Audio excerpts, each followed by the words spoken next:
चांदी में अभी कुछ दिनों में बड़ी तूफानी तेजी आई है और इसके मेन 3 रीज़न हैं। सबसे पहला मेन रीज़न है चाइना। चाइना ने अभी हाल ही में एक नया रूल बनाया है जिसमें वो सिर्फ 80 टन से ज़्यादा प्रोडक्शन वाले को ही सिल्वर का एक्सपोर्ट लाइसेंस इशू करेगा। इससे छोटे एक्सपोर्टर अब एक्सपोर्ट नहीं कर पाएंगे, मतलब उनको चांदी सिर्फ चाइना के अंदर ही सेल करनी होगी। मतलब साफ है, ग्लोबल मार्केट में सिल्वर की शॉर्टेज।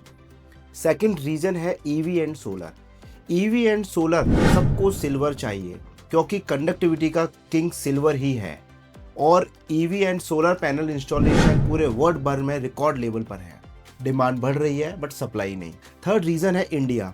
इंडिया में अब लोग सिर्फ गोल्ड को ही नहीं, सिल्वर को भी इन्वेस्टमेंट समझ रहे हैं। लास्ट 6 महीने में सिल्वर का इंपोर्ट लगभग 3 गुना ज़्यादा बढ़ गया है।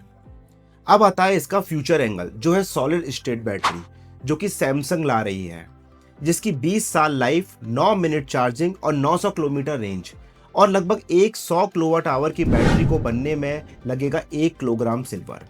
अब सोचो, अगर 1 करोड़ बैटरी बनी तो सिल्वर की डिमांड कहाँ तक जाएगी।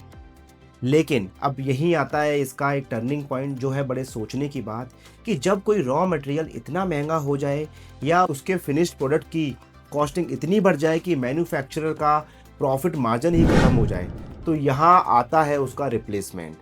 आपको याद होगा, लिथियम महंगा हुआ, सोडियम आयन आया, लिथियम क्रैश। ऑयल महंगा था, शेल ऑयल आया। अब सोलर कंपनियां कॉपर इलेक्ट्रोप्लेटिंग पर शिफ्ट हो रही हैं क्योंकि कॉपर सिल्वर से काफ़ी सस्ता है और 95% तक कंडक्टिविटी भी मैच करता है। जब सिल्वर सस्ता था वो एसेंशियल था, आज वो एक्सपेंसिव है तो उसका रिप्लेसमेंट तैयार हो रहा है। इसलिए ब्लाइंडली किसी फोमो में मत आइए, लॉजिक देखिए फिर इन्वेस्ट करिए। Follow for more market insight.